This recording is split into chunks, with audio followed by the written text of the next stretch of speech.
The madness continues with even more demos from Next Fest February 2024. Without further ado, let's get to today's list of some of my favorite and interesting demos from the event.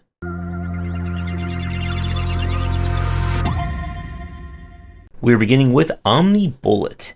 While this looks like it is a tower defense game, this is more of a puzzle game done in a tower defense style. You work for a company that specializes in, well, batteries.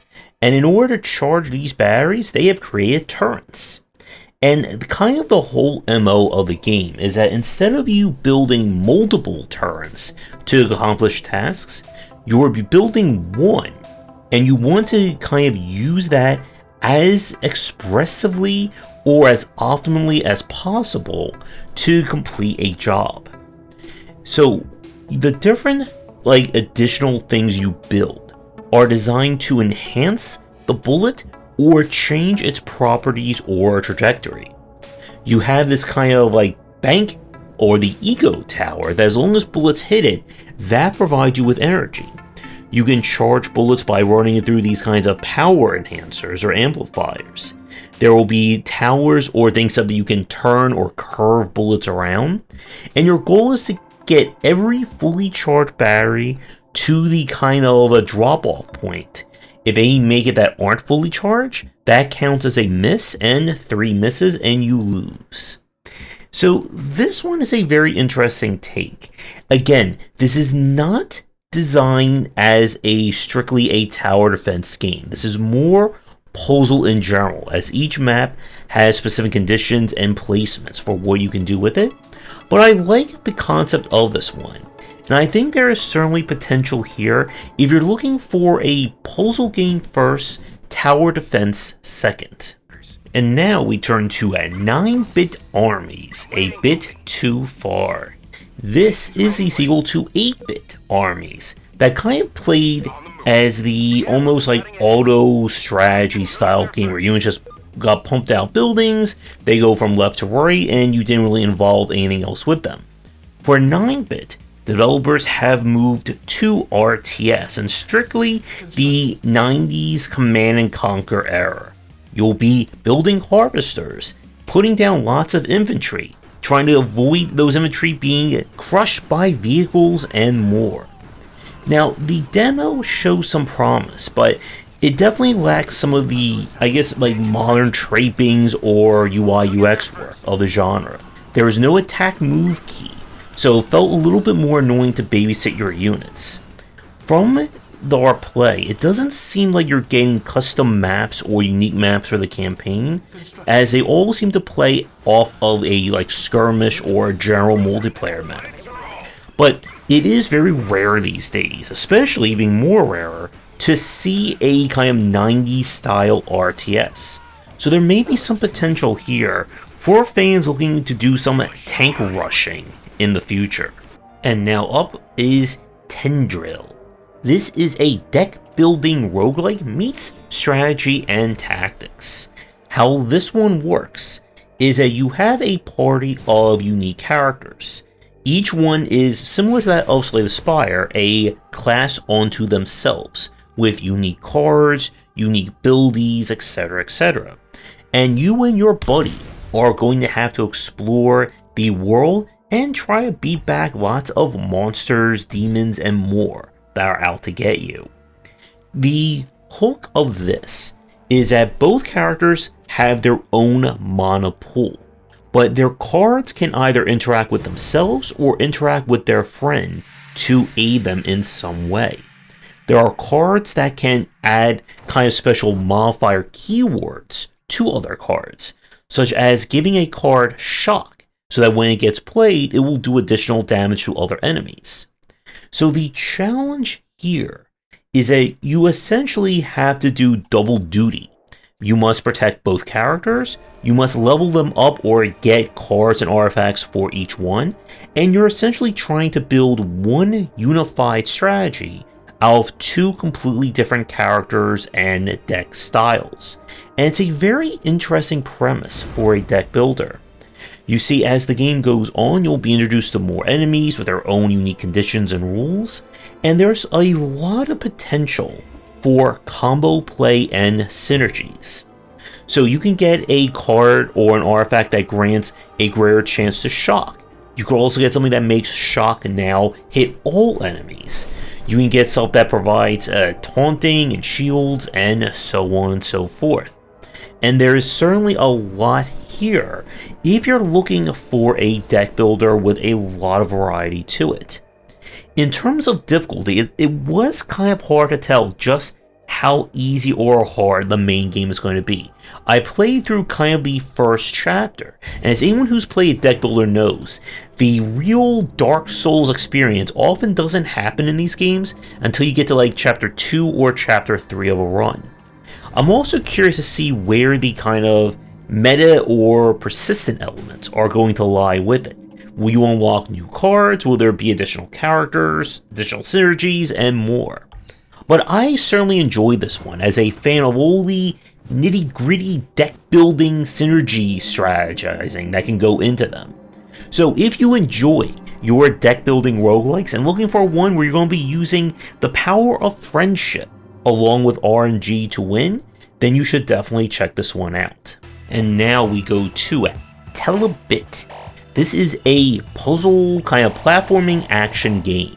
You play as a super intelligent rabbit who is experimented on by humans.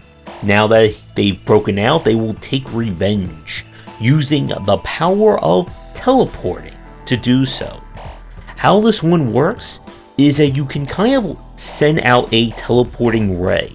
Whatever it hits, you will kind of launch off of that to propel yourself kind of opposite of that direction. You have plenty of charges available, and the game will introduce the ability for you to do damage or kind of launch an attack based on the number of teleports you do in a single time. There is some kind of like arcadey or simulated physics going on based on using the momentum of falls and kind of launching yourself to send yourself in a different direction. It's a little bit weird to kind of grasp, but once you get to it, it does open things up for some more challenge. From what we played of the demo, the level design seemed to be focused on single screen challenges with checkpointing from screen to screen. I don't know if there'll be kind of multi-room or larger challenges later on in the game. Every screen you'll be able to checkpoint and then do something else. We did unlock additional upgrades, such as being able to set or prime a teleport to a specific point. And there is certainly a lot here, including boss fights that you will have to play against.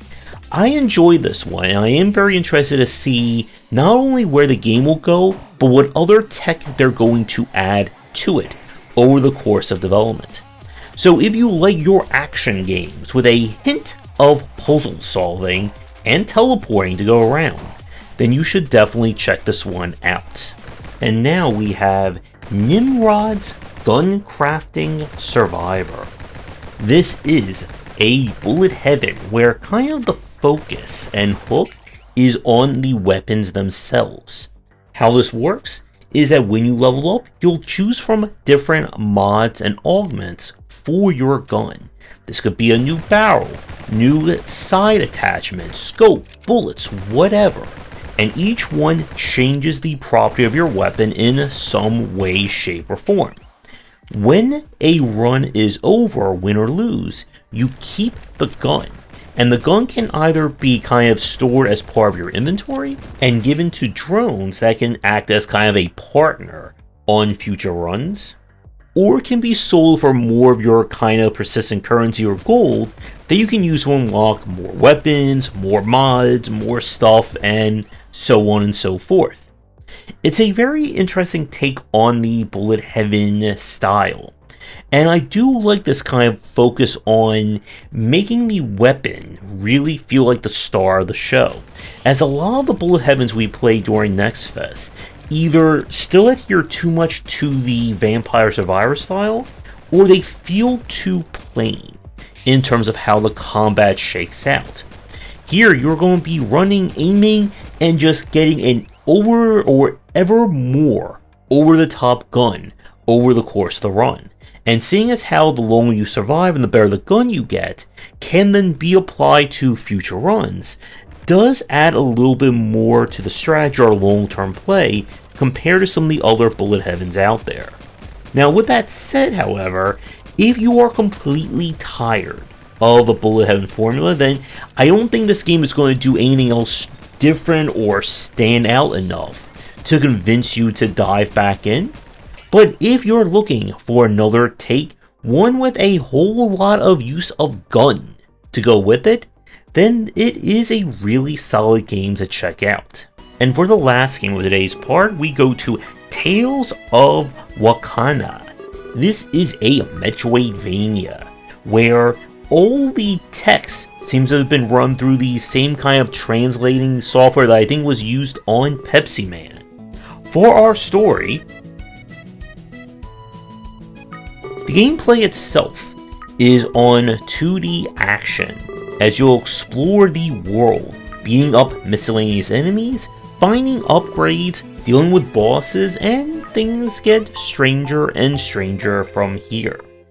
As my elaborate breakdown of the plot demonstrated, this is not going to be the game you're going to be playing for a very concise and easily explained story.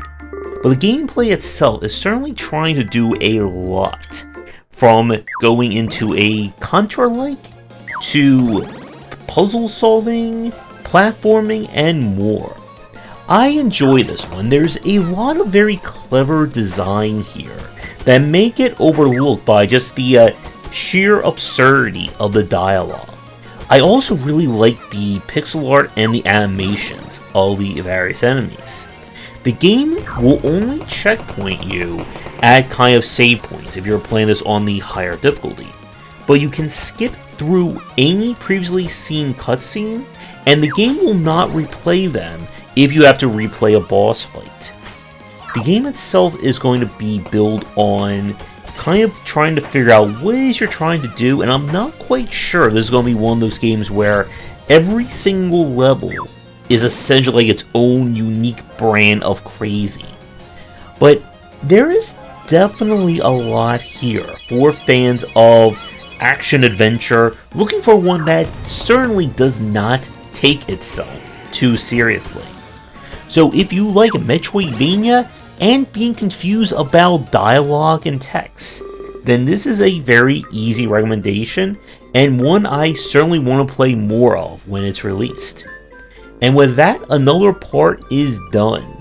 We're in the back half now of my backlog, and we're almost finished with Next Fest. Probably will be just in time for our next Next Fest. But if you have a game you want me to take a look at for the future, please reach out. I hope you enjoyed the games from today's part. That's going to do it for today's video. Thank you so much for watching. Be sure to do the YouTubing stuff people tell you to do. If you're interested in more of my thoughts on design, check out my books wherever they are sold. Visit our Discord and Patreon, and come back for daily discussions on game design here, and on game wisdom, where you some of the art and science of games.